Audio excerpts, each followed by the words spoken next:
well for It's us. kind of like election signs. You draw your little postcard thing, it looks awesome, and then you take it over to the shop and they blow it up, and you think that is the ugliest sign. It's got my name on it.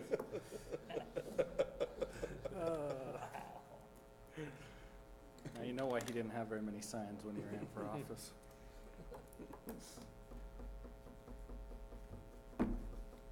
Well, I'm writing the straw poll discussion here because I've got to have Okay, some. I'll give you a little direction from my side. I think the budget looks well. I would take the 92,000 in existing general fund balance and offset the 343 that we're going into it, and I would probably support the budget as it stands. I agree, yeah, take that back to the rainy day Yeah, fund. I agree with that. I might be the minority, I don't know, but, We as a concurred, so. council, last year, tasked, you, city manager, to do something to help our community development department. And I don't think if all we do is give him a part-time person, that we're doing anything to help our community development department. They're gonna have over 400 permits this year. And that's, how do you pick that up with a part-time person? You always, Privatize it. I'm just saying, I talked with a builder yesterday who was buying a development out in Hurricane at $5,000 more per building lot because he can get a permit in 2 weeks instead of a month. I'm not saying that's why we do it. I'm just saying if we want to I'd have to look at that specifics because I would question that. But sometimes when they're aggravated, you'll get, well, it's been more than one builder who's told me that in the last 3 weeks. What I recommend when these come up is that if we could get an opportunity to address these, because when we do start to address these, sometimes we don't find their. I'm not saying anything bad. I'm just saying. No, I know. I'm just saying that I understand. I'm not sure that it's a month. They had 72 permits pulled this last month. How do you do that with 2 inspectors? Yeah, and you're right. That is Because correct. not only are they pulling 72, that means that there's another, how many, another 100 maybe that are out that they're still doing inspections on that they have, that aren't included in that. And so you're gonna add a part-time person to help there. I don't know. You know, we see, you know, we're basing an increase on things this year. Yeah, they do plan. Part of the reason we lean toward part-time too, and so if I could just throw this out No, as a you're fine. suggestion, if you're leaning toward adding personnel there, I would almost suggest to see if we have the opportunity still to gain another part-time, because of all the complications that the full-times are representing to hire nowadays. Basically, you can almost get 3 part-times. You can almost get a 1.5 FTE for 1 full-time. So But there's do we feel like if we want the best building inspectors, which we do, I think, is a building inspector really someone we want as a part-time employee? Well, and that's a good point. The other concern Just I like have is I don't know that a police officer is somebody I want as a part-time employee. Well, and you're right. There's no doubt that there's a greater dedication, there's a greater commitment on full-time than part-time because of what they get from the city, and we've Right. discussed that this evening. Yeah. We also get concerned that since we do ebb and flow a little bit, we've got to deal with layoffs and unemployment a lot greater when we Well, have. that happens in private business too. Well, It yes, but happens we try, everywhere. but certainly we've been much more volatile in impact fees than you would find in other departments, for instance. No, I can see that. So I just throw that out as a suggestion. Would you consider another part-timer versus just converting it all to a full-time? Here's my thing, is I would consider anything. My biggest concern is we as a council And I think that's fair. asked that something be worked on there, and I don't feel like it's fair of us to expect that with a huge increase in numbers, and we're not giving any way to help do that. I think another idea would be to change our inspection mentality.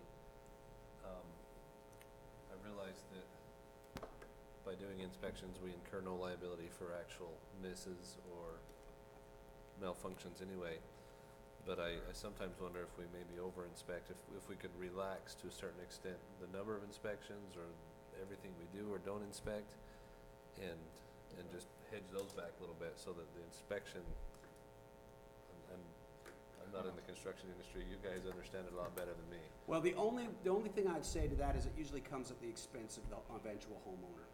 And we saw this, for instance, when we didn't used to do soils inspections and require those types of things. And it really was impressed upon us by the community, because the builder comes, the builder will build, and the builder will leave.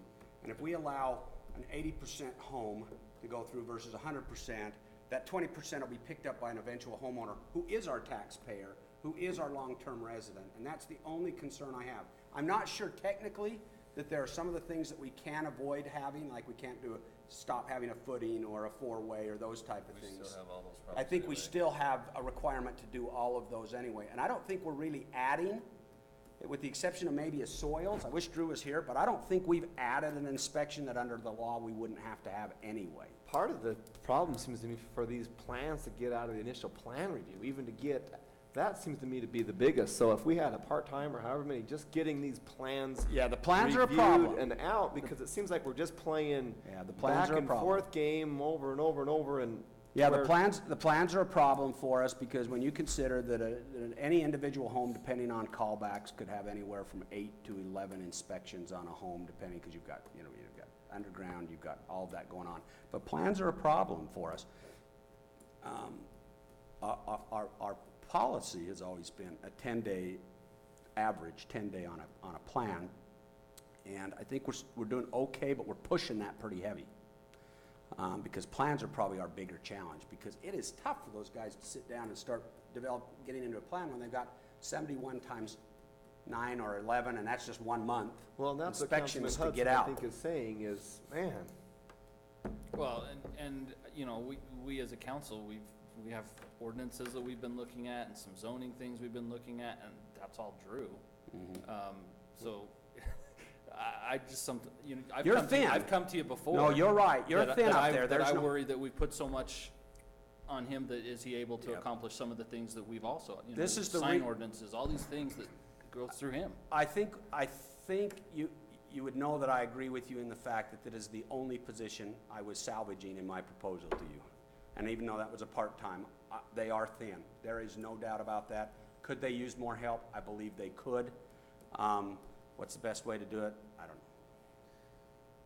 So that raises the question, what's more important to us than the 2% adjustment in pay or funding more for that department?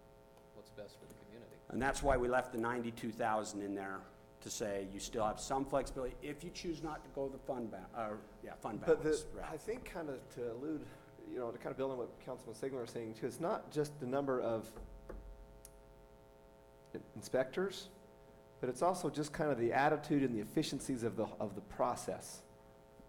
That's the feedback that I'm getting, and not necessarily because that's what's turned back in on a survey, but that's because when you run into somebody and they say, hey, you know, it took this long to do this, or I would have liked just a little more flexibility when the inspector was there on site, or it took 30 days to get my, and those are things that, you know, you can put a survey out, they're not gonna get those Well, and I those think back, so it's a those little are- bit, the staffing level, but also a little bit just Well- the flexibility or the attitude of it. Well, I think so, and pressure will, well, there's lots of reasons there's lots of things that affect attitude, from feeling like feeling like a council wants to do those things, to not feeling the pressure of it all. I would dare say, though, and this is either you can accept this or not accept it. Washington City has been one of the 10 fastest growing cities in the state, and there's a lot of reasons for that. And I think that some days we don't do it right, but I think more often than not, we're doing pretty darn good to even continue to have that record to this day. Nobody wants to pay $1 more of impact fee than they have to, and they'll tell you that. Nobody wants to wait 1 more day to have their plan checked if they can avoid doing that, and they'll tell you that. Nobody wants to get a punch list of items that need to be repaired, and including if they come back and see something they didn't see before. My comment has always been, well, if it's a violation, should they just then ignore it, or should they actually point it out?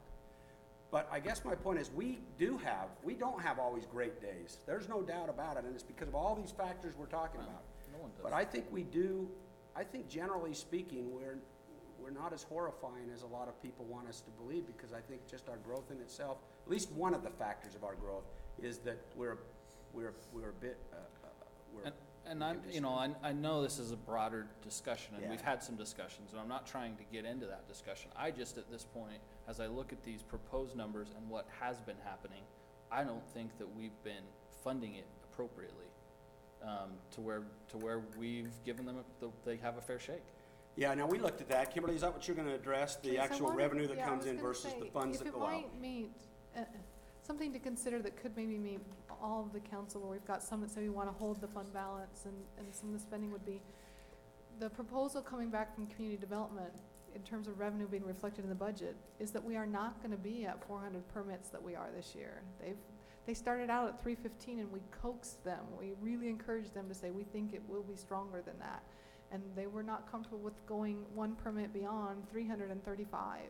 So if you were to say, you know, like a part-time need right now with the revenue that they're doing at 335, but with the understanding that, you know, if we do a look back and the revenue starts to come in and they're doing more and they need more because those permit levels are up where they are right now, that then we would go ahead and go full-time. But if you start out with part-time, every day that you go that you're Then not a we full-timer, reevaluate you're it like in saving January, costs. like You're you're not talking- having to pay Yeah. right into retirement. You're not having to throw into benefits. But at any time, you can take a part-timer and move them full-time.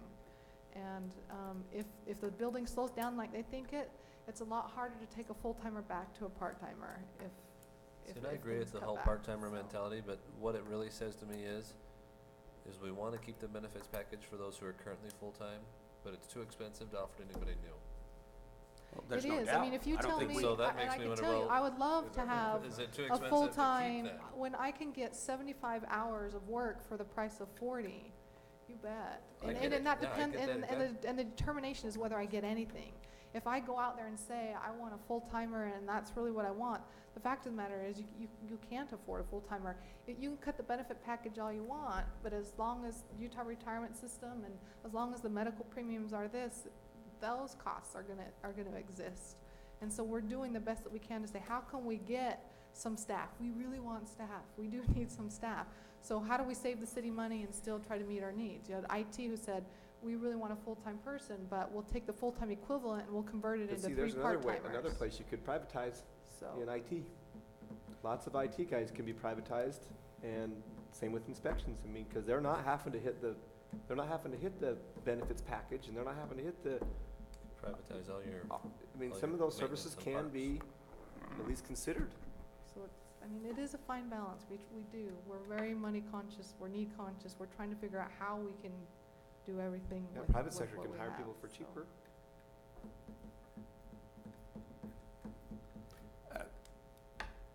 Well, you're right. I mean, at the end of the day, you're right with respect to that.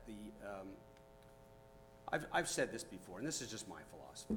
My philosophy is, and there is a balance, that you can only get so much blood out of a turnip at some point, and I hope that we've tried to at least reflect that. But I'll tell you, when I know what I've got with my employees, and I know the commitment and dedication they're given, I want them to be treated at least as fairly as possible than just take a gamble on what I may get. Even to the point of trying to, and this again is just my philosophy, and we've gone so long tonight, I hope we don't even take some time to discuss it.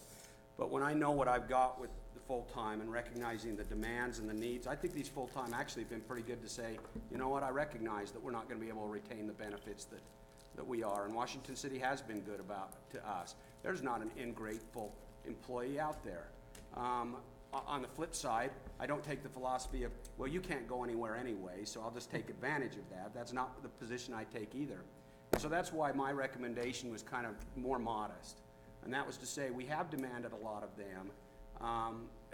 And I could compare them to everybody and anywhere, everywhere, and they may or may not be more or less or plus or minus. We could argue all day long about that, and but I don't think that's the point.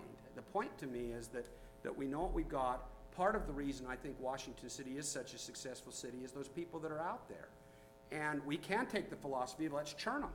There are cities that do that. Let's just churn them. But I think at the end of the day, you lose something there. And so my position is, I think we can still continue to push some out of our employees. So if you're asking me, if I have a recommendation as whether I go a 2% raise or go all new hires, I would say I believe our employees at least deserve something small to do that, and then we'll continue to try to get out of them. At some point, we have no choice but with personnel. see, and I think there's bitterness and angst in every single employer-employee relationship, whether it's Washington City or the federal government or Microsoft or anybody. That relationship is one of tension. And so we have to sit here and we have employees here, but we have to talk about what is the value to us of our employees, not the people that we have, but what are we willing to spend on an employee? And that's the discussion that's a difficult one. I worry that if we hire so many part-timers, they're not nearly as invested or committed in the city as just a full-timer would be that had a lesser package. You're absolutely right, and I don't disagree with this. I would take that one step further too, and say that you do even get the best of the full-timers when you offer good packages too. And so I could take that, but you are absolutely right. I would agree with that. What we're trying to do, particularly with inspector, going back to that one, we're hearing from the building department as they look at the entitled subdivisions coming through that we're not gonna stay at the same level. And I'll tell you, there's nothing more wrenching than me laying somebody off. I get it. And so my opinion is, I would almost say, and I don't know, the other problem you have with part-time is how easy is it to grab a part-time inspector versus a full-time? It's tougher. It's a lot harder. So these are all good discussions, and believe me, we've gone round and round. We don't know if we've really settled on the right answer either on that. Are there ways for new hires to trim benefit packages? Maybe a new hire doesn't get a fully paid health insurance plan. Maybe the new hire gets Well, we talked about that, a if you dollar remember. figure. Maybe a new hire doesn't get the 401k, I'm and they not only in get what favor the of that. URS, what they have to. I think Y- that URS creates is- a problem with their coworkers, because all of a sudden they're not. Well, if you remember, Councilman, URS has already tiered theirs. You got a tier 1, tier 2, and we don't have any more control over that, and it is changed. But they And that's- require. Yeah, and that's why we looked at that option, if you remember, on the benefits committee, is maybe creating a tier 1, tier 2 employee with all new hires. And, I think that it was a good option, but I don't think it was the option that was gonna be recommended. I But mean, we I did don't know talk how much about would that save to be able to. We're not hiring any full-timers. We don't have that many hires. That's right. did. That was part of the problem, But if you is it would did, be a though- slow attrition. Because Well, it's because such the a problem slow is we're process. hiring part-timers to do maybe full-time You have to wait positions. for everybody to So retire. are there ways to take the pressure off this benefits package to be able to hire full-time people, give them a good package, but not a great one? What we originally looked at with benefits committee is what if you retain the 90-10 for existing employees, go to an 80-20 with the new hires? But what we saw is because we didn't plan on doing an aggressive full-time, it would take a long time to see really any real savings with respect to that. I'm afraid that if you start to offer 70-30s and lower than that, you're gonna just get the quality that'll bring. But that is one of the options you remember we kind of looked at a little bit, and the state already has it tiered. So all new employees after July 1st of last year. Because the optional benefits we have, URS is not optional. It's not optional. 401k is, Mhm. health is, Well, not under the Affordable Care Act, but, Well, the the quality or degree of amount. health is That's optional. right. And what else? Oh, but you know what, The thing payroll is, taxes and stuff are all set. They're all Social set. Those Security. aren't Mhm, those are it. and the thing too also is if you said, okay, on new hires, we'll pay $600 towards your health insurance, but there's still participation guidelines where they'd have to come out with that, which would hold us to keeping them insured one way or another. Well, you're right, because there is that, I can't remember what it is under the Affordable Care Act. We Like cannot, mandates we cannot have participation. and the purpose for this is when they wrote it, is that they wouldn't have businesses gaming it. So what happens is if we change the impact upon our employee or a segment of our employees significantly, we get hit with certain issues. I believe that is correct. So there's not really a lot of wiggle room in benefits unless we change to all health insurance benefits. You're gonna see the healthcare benefits going exactly the route of what now is with the URS, and that is that there is no option.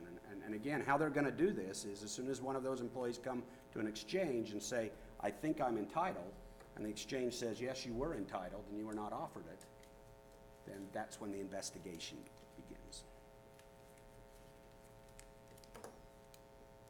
Did we, I know part of our It's a fun benefits business. information, part of our benefits committee, when we met, we discussed the possibility of buying people out, basically, of the plan. Have we I'd have talked to or defer thought to any Ruth more on about that? Let me defer to Ruth on that. Is that something that we think we're gonna do this year? During open enrollment, we were given that option, just to What, let did them we know. set a dollar figure of what we We would? have not, that's what we need to know is what amount are you willing to You're go with saying them? So basically, what the what we discussed was there's people within the city who have health insurance here, and maybe their spouse has it through another organization, through their employer. And currently, they probably just carry it both. The thought process is, paying them a monthly amount to not have insurance through us. It would save us, if we're paying $1,200 for a monthly Absolutely. premium, And and let's they say we have pay double them, coverage. let's say we pay them 300, we just save. Yeah, I think you gotta come up with a realistic number that is fair to each, because if you're a family plan, you can't just do a dollar amount, you have to do a percentage amount of each tier. So if you're a family rate, you might say 25, 40%, whatever you decide, but then you do the same amount for a double plan and a family plan. So that, I mean, if you were gonna say $300 and your family plan's only $300, that doesn't seem quite fair to your That's true. single family. And why this wouldn't work Do it by before is percentage. because there was no incentive to do this. It was a 100% funded plan at 90-10. So I'm not, Right. it doesn't matter. Now I'm going to a lesser plan, and there could be a reason, why do I want double coverage now if I can pick up another $300, just for example, a month? And, you know, I know Saves us it a may not ton. be a huge amount, there may only be 1 or 2 employees in the city that do it, but Yeah, but what was we're your looking total for- count of those who were double coveraged? It was 18? I think a little less than that. I think we probably had 18 give and take with the dental plan, it's a dental plan to meet us. So really, I mean, certainly not all 18 might take advantage of it, but You might have that was higher than I Like thought. you said, I think that you're had gonna double start out coverage. with a low number. You may have a handful that will participate this year. And then it's gonna be that ripple effect of, you know, this is how much I. You buy them out for how long? Like indefinitely, or? Well, yeah, Would every just month, be as long yeah. as we continue with the benefits, so. So if you, our- it's like, if you had to throw numbers out for family, two-party, and single-party, what would, I mean, Well, if you were to say you had a $500 single plan, and you're gonna pay 25% of that, yeah, okay. you would It's just like say, $125 this or dollar whatever. amount would be what we put in addition to your paycheck every month, until the following year. If the rates go up, then we reevaluate and say, we're gonna continue doing that 25% or whatever percentage you decide on. And hopefully they're the not-so-healthy people, so the health. Well, and they the talked healthy about people that, can continue remember? to- Yeah, They talked Continue to about, contribute to the, that to was, the premium. that's what you remember was one of the concerns we had with immediately jumping to an HSA, is you immediately dilute your healthy pool out of the benefits plan, and you see a cost increase because all your healthy ones went to the HSA. Councilman Segmiller, I will mention to you too that I think this is a relevant point with regards to the benefits, is one of the advantages to the 80-20 plan. And you gotta understand, as I'm sitting here talking about that, I'm talking about the very plan that I have. But one of the advantages of the 80-20 plan is it allows us to start considering options in the future that then become incentivized where it never was under a 90-10 plan. And that's important for us to begin to break open this shell a little bit, to start to be able to make options that start to work that would never have worked when they had the plan that they did. Now, that wasn't our driving decision, but it certainly, we agree with you, Councilman, that healthcare is really a terribly unsustainable thing. And so we need to figure out, keep as many options on the table for us, not just this year, but every year from this point on. And quite frankly, since I have no idea what the future of healthcare, like anybody else doesn't, we really are kind of looking at these at one-year intervals. The day will come, you'll have an employee that'll accept $1 all year just to have your healthcare plan. And Maybe, your other probably spouse so, will go earn income. maybe so. so I guess my next question would be, have you guys considered or thought about a percentage, and if so, that would be good to No, kind 'cause of have I a just heard it. ballpark, 25, 30. Why don't we let them mull on that one? And maybe you do the same and bring us back some thoughts that you have. Yeah, that'd be good. I wanna see the cost between a family and a single and kind of. Well, it's single, it proportionalize. couldn't be done, because they'd have to have dual, Maybe they'd have to have it's coverage. That's right, single can't, well, single, I guess. Or they single could We be on can- their provide parents, single maybe. because their Because spouse of has no Single? plan. I think they're their parents Oh, are like because of the 40 parents. now. Well, Or elected out. Well, they have to have coverage, though, one way or the other, they have to You're have right. coverage. well, they would be The reason- required to produce. This is coverage. available to me through my employer, and I can't opt out. Well, if you're single, they don't let you opt out, let's put it that way, they won't let you opt out. The incentive for my employer is not very lucrative, so it's like $25 a month, so most people don't do it. And just so you know, we are planning on still extending the 90-10 plan out of pocket. And, you know, for some of us, my circumstance, that probably is something I would do because of the circumstance I have. And so that will be an option to the employee still to not lose anything there. It'll just come at a out-of-pocket cost.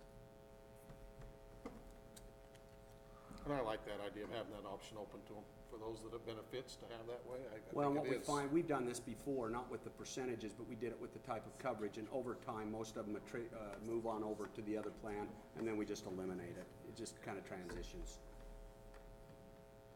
So I've got three of five that I've at least taken a note on. Do you need me? Oh, you're not one of them I took a note on, so, articulate a little bit more, and if you did, I missed it, so sorry. Okay, well, I spoke earlier, I am in favor of holding the wages where they are and, putting the money back to, well, I wanted to fund the full-time position, but, that's probably not gonna happen, and the remaining balance into the fund balance.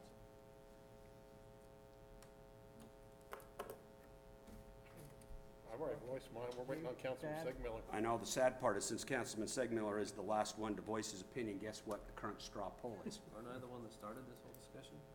Well, yeah, Now but you you're get gonna to end end it. About what to do with wages? Well, I just need direction to know what we're doing with this budget as far as all that we've talked about this evening. And so you've heard some, so what I've got right now is that Councilman Truman is saying, no, let's hold on the raises, move the money back into the fund balance. I've got Councilman Turek saying yes to the raises and move the difference, the 92 back into the fund balance. And correct me if I get this wrong. Councilman Staley saying, I think same as Councilman Turek, let's go with the 2%, but move the 92 back into the fund balance. And Councilman Hudson saying, move no raises and take all of it back into fund balance, which is another $50,000. Earlier I said that I think if we can cut anywhere, that the raises is the spot to do it. And so I would say let's hold on the raises. And although I'm open to you moving that, I'm not convinced that has to just go back to fund balance. If you see a need for some other funds or wanted to put it somewhere else, I would be more than willing to consider that. I think, being posed that question, my recommendation would be, and this is without consulting anyone else, and so let me just give you my opinion. My opinion would that it would go back to fund balance, all of it at this point, and then if we find that the budget is not as tight as it is, I would like to have some discussion at a budget opening potentially during the mid-year point. So where we could put that. Yeah, because really, we're talking about, we funded the part-timer. It's really hard for me at that point to say, let's fund a part of a position here or two part-times there. I think I'm open to take your recommendation on that. There's other spots I'd like to spend money, but I also realize that every one of us has other spots we'd like to spend money that we probably can't spend it, so. This is a status quo budget. It's just almost exact same as last year's budget, really. Well, and so what's Other most than- disappointing other is than you've the taken forced- 4 other than hours the on it. forced costs, Yeah, other Well, than we don't what's been always get forced to have upon these us. fun discussions, though, Roger. I think it has been good discussion. I It has appreciate that. yeah, really, this is why the operational budget is pretty static. The wages now will be static. The benefits will have gone down. And so that it's basically a step back budget from last year. And Mayor, you're not a voter, but you realize that this is a personnel discussion, so you're more than welcome to have an opinion on this as well. I don't have one at this point. Okay, so what our plans are is we'll bring back a budget next week with no raises, part-time community development inspector, and then a fund balance reduction of approximately $140,000. So we'd have about 150 some odd, maybe 160, 170,000 of fund balance. Between the 92,000. Yeah, when we do the 92, remove the raises of 50 in the general fund. So it'll still be a fund balance use okay of about 200. Say that again. We'll use about 200 of fund balance. Still you'll have after those changes. Did I get a straw poll on the pool? We're not taking a straw poll on that or the Mall Drive Bridge this evening. A motion that I'll wait for the mayor to call for one, but I'm ready. Straw poll. Right. An adjournment. Adjournment. Yeah, I'd rather do an adjournment than a straw poll at this point. Do we need to move to adjourn? Okay, So somebody wanna make a moved. motion? So moved. I'll second that one. Okay, motion is second. Truman, I. Staley, I. Hudson, aye. Signal, Aye. aye. Take that as unanimous on Straw poll? On the straw poll? the straw poll.